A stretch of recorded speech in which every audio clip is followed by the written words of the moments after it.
Hello everyone, welcome to your weekly Oracle card reading. This is for the week of July 4th, and we are using the chicken cards and the Tree Magic Gillian Kemp cards. And we do have chickens over here, so we'll see if they come in. It's starting to rain. We have Lilo at the door here.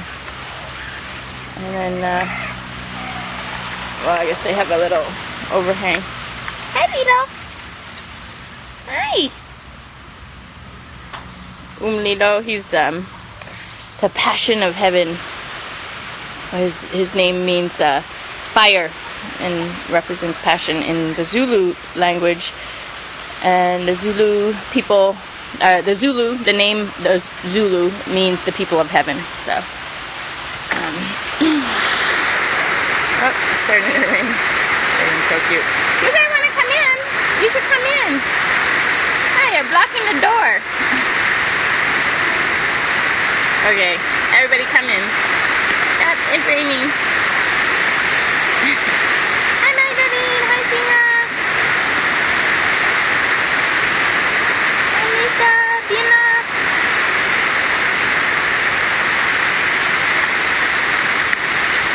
Okay, everyone coming in. Alright, back to the cards.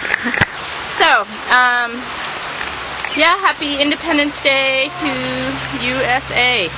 And this is for the week of July 4th. So I'm going to go ahead and draw one Tree Magic and 5 chicken cards. And we're going to do 3 moving lines and a healing card and an overall message card. Let's see, this flower kind of fell a little bit.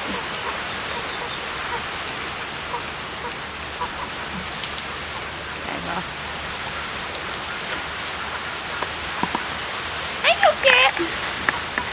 Here you can watch a little spirit while I draw my cards. And Song is at the door with her sideways hairdo. Yeah, you guys are cute. Everybody have their cute little hairstyle. Okay, so we have Resilience, the walnut tree. You probably can't see that over there because it's against the light. But it says,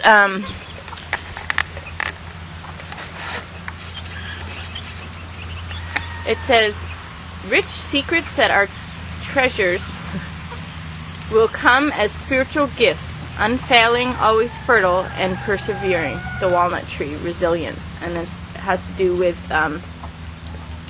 the oneness of the world and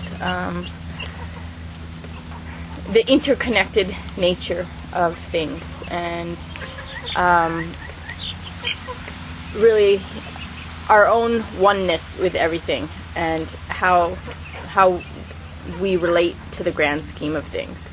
So when it comes to resilience, it's really about seeing ourselves in the larger picture, and knowing why things happen, and knowing even how to make things happen for ourselves differently. And then we have stability in relationships. So it's the 41. And I always think of the walnut as the brain. It's good for the brain, and it looks like a brain. And it's just like really about using your head, using your intelligence, and being able to have the intelligence to turn situations around, or to get what you want in the world in a way that is good for you and everybody around you. Just really getting your way through intelligence, not through brute force, or methods of control, or anything negative, to any kind of predator conquering nature. It's really knowing how to have the upper hand on anyone who has that conquering nature, or that predator nature, and being the prey, and having the power of intelligence over over the ones that are acting out of, less intelligence, ignorance.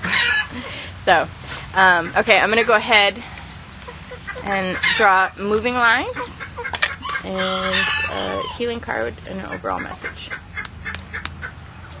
No, not our flower.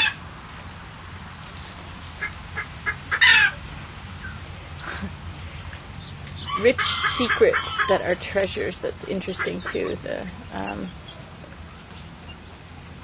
It's almost like hidden intelligence. Okay, so we have Ostara. And Osha. And Melba.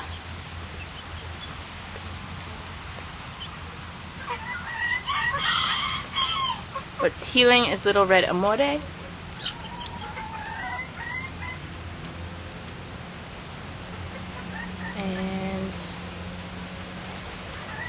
And something to keep in mind, which is Pleiadia, which actually also has to do with resilience and rebuilding and recreating from any destructions of the past, or from the history of our life, or from the things that we have, the experiences we've had, or even our training with building resources, working, doing business, our learning experiences from that, and even maybe even drawing on resources that we have in our current life for rebuilding a world. So we have this kind of rebuilding theme here, with the resilience and what to keep in mind. And then we have, in this row, we have fertility that comes from people and redistribution, and that's, again, having the resources, having the support of society. And then, again, we have a supportive society here that works through problems. And we have these two jacks, which is about really kind of hooking things, getting what you want, getting what you need, being able to catch your fish, So we have OSHA has to do with people coming together to work things out in a group situation, work out problems. If there's a problem in the community, or with an individual, really the whole community coming together and working on that problem. And we have resources here. So we have community in both of these two first cards here. We have community supporting us and providing for us, and then we have in physical ways, in material and financial ways. We have this people providing for us and redistributing, and moving resources, and giving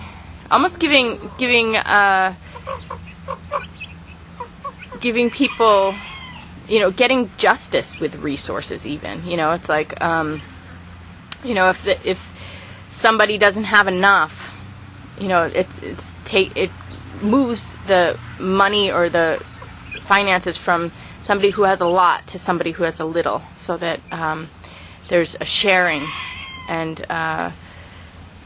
maybe it's not justice, but it's a rebalancing, restabilizing the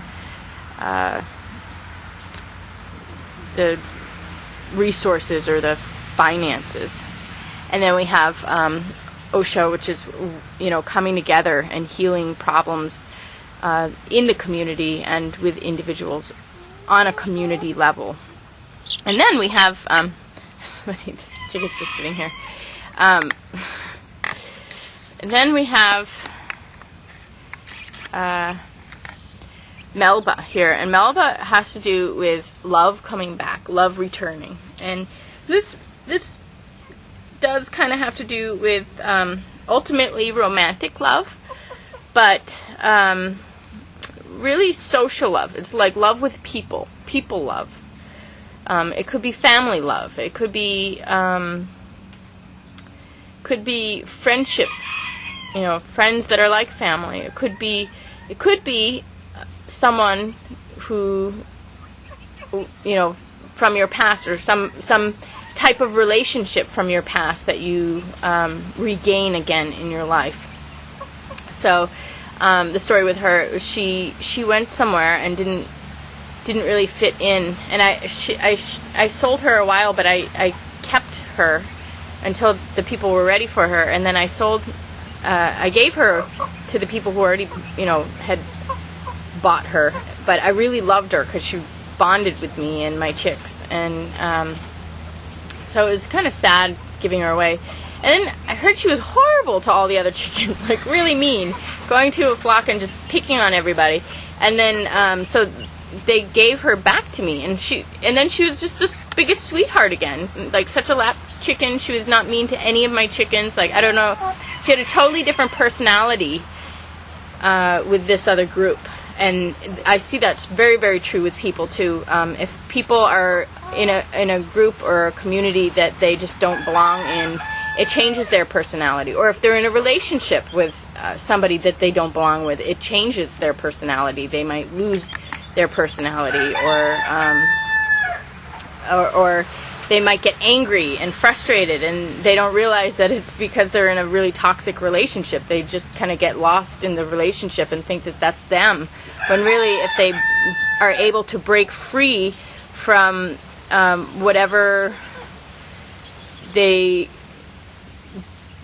whatever is in their immediate social environment that's really bothering them or stressing them, or causing tension or issues with them, as soon as you remove yourself from those people, everything changes. And so we have kind of like an adjustment. Somebody moves from one community to another. It has to do with a change in people around you, but it also has to do with love coming back. So a type of love, or a type of happiness, love shared with others that comes back, and really able to have our enjoyment and our fullness of self and life and relationships. Because of the relationships, often when we have everything going good, it reflects in our relationships and vice versa. So this is like all of a sudden we move up in another level in the way we feel and the way we relate to people. It's like moving into a time in the sun with other people. So we have this hook of getting problems dealt with. We get our problems dealt with. We have the resources. We get our problems dealt with, and we have love that returns to us with an individual or like a relationship. So it could be somebody from the past, or it could just be a type of love from the past. And then what's healing is Little Red Amore, which is a love that changes you forever and really kind of changes your life. It adds to your life. It modifies your life. So whatever you thought your life was, something you love comes into your life and it changes your life. And from then on, you end up having to live your life differently because of this thing that has entered into your life that has changed you forever, that you now know that has to be a part of your life from then on. And so then everything kind of works in cooperation or in conjunction with this thing that has entered into your life and changed your life. So, for example, she changed my life because I ended up getting a huge flock of chickens because of this chicken. So, and then I had to modify my anthropology career and my readings, my oracle work, everything. Because, all my healing work, everything ended up now including the chickens. So, but I went through postpartum depression when I had the chickens. It was like, I didn't know, it just changed everything, and I just wasn't ready for all those changes. But this is saying, okay, you've had a lot of changes. And even now, like at this place that I'm at now, there's been a lot of changes, and it's been hard to integrate all the changes into my life. But we have this improvement and this healing. What's getting better? What's getting stronger? What's getting more fine-tuned? What's getting more in harmony or in balance with the rest of your life? How it is integrating properly with yourself and your life. So something in your life that has changed you is now improving, so that you're really finding that harmony. You're getting over the shock of the changes. Even one time I went, when I went to Africa, the first time I went to Africa, and I came back 4 months later, the reverse culture shock and what I had learned there had changed me so profoundly, and I struggled with it for a while, and then I was able to integrate it really positively. So often when we're profoundly changed by something, by an experience or by a new addition to our life somehow, we struggle with that all the changes that requires this new information or intelligence requires, or this new part of our life, what it requires from us. But then there comes a point where we really are able to embrace it in a way that it becomes very positive for us, and it just and then we just get the benefit from this new thing that has entered into our life. So there comes a point where we are able to really accept it fully and work with it fully in a way that's easy and a way that's very satisfying for us. And then our overall message here again is that when things break down, when problems happen, when there's some catastrophe or destruction, or the tower that falls, anything that breaks apart, breaks down. It's always a clean slate for rebuilding and to build new. So it's almost like in 5, it's the number of like breakthrough, breakdown, breakthrough. And Pleiadia is that we have that intelligence. We have the inner intelligence. We have the skills, the tools, the intelligence that we need to build our life in a solid way. And we can take from the past. We can take from our experiences. We can take from even what we have in our life now to really build something wonderful and new for ourselves. So again, it says rich secrets that our treasures will come as spiritual gifts, unfailing, always fertile, and persevering. So, I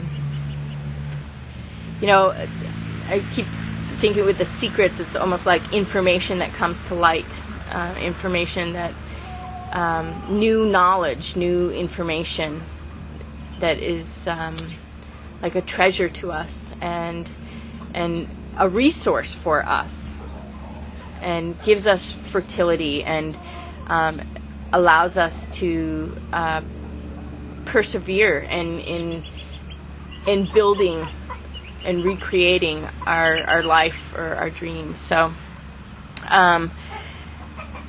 again, we have this theme of working through things, using our intelligence to work through things and to create. So we have this intelligence here with the community working together, and we have this intelligence to keep in mind and around us. Maybe we even have experts or people that we can go to that have the special intelligence that we need for a certain issue or problem solving that we need to do. But we really have a lot of support in with people here, and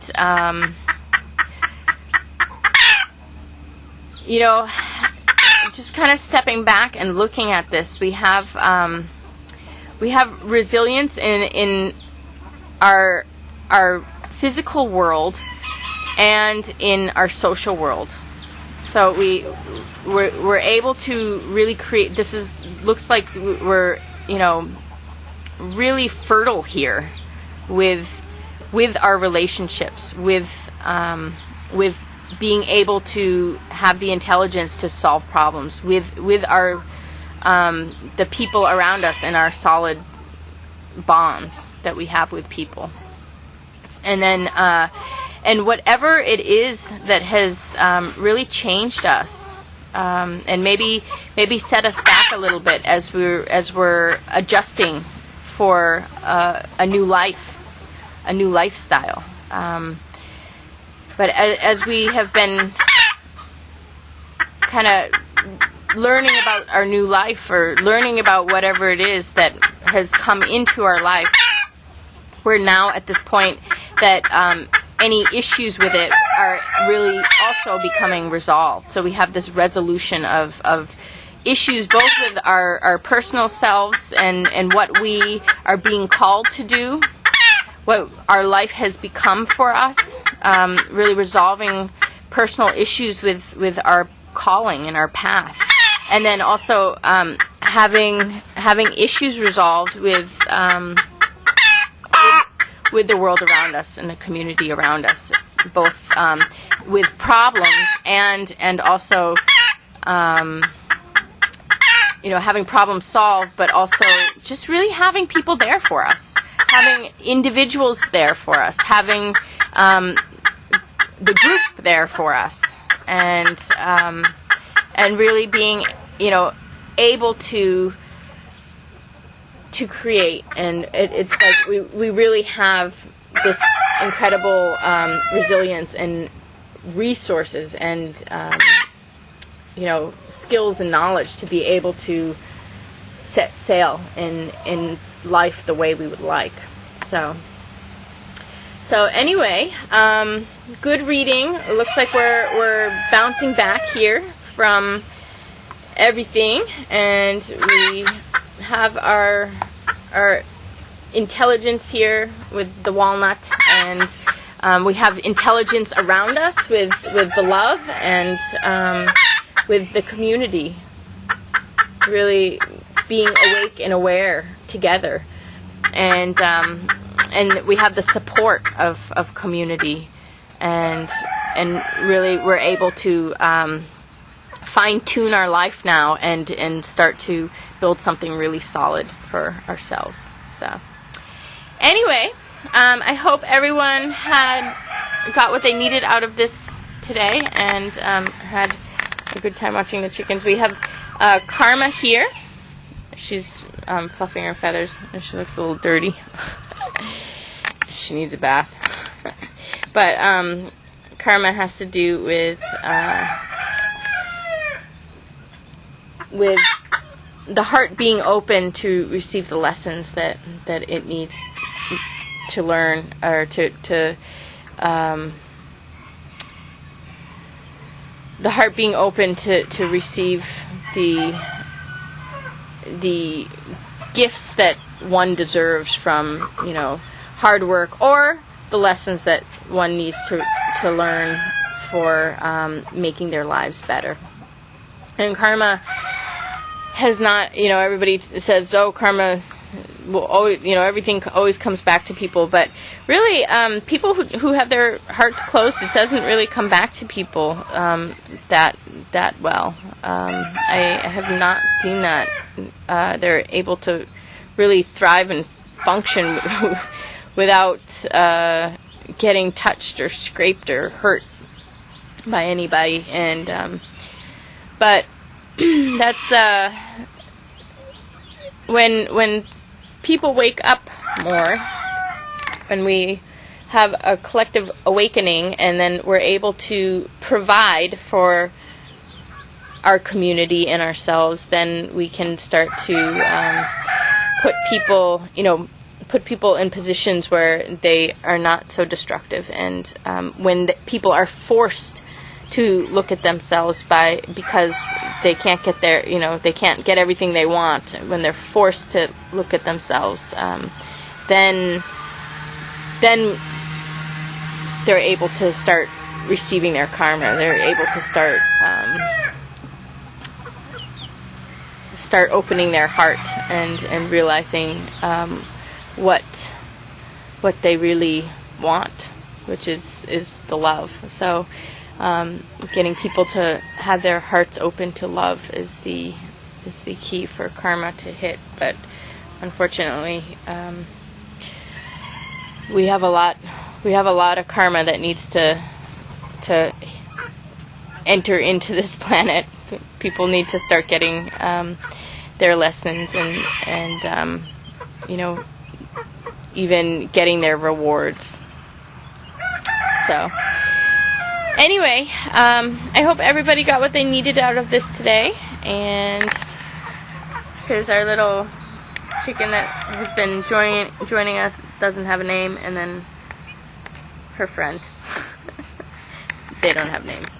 They're little babies. So anyway, take care. Okay, so the camera overheated and I basically was done, but anyway, I just wanted to tell everyone to have a great week, and I will see you again next week for the Chicken Oracle. Take care, everyone.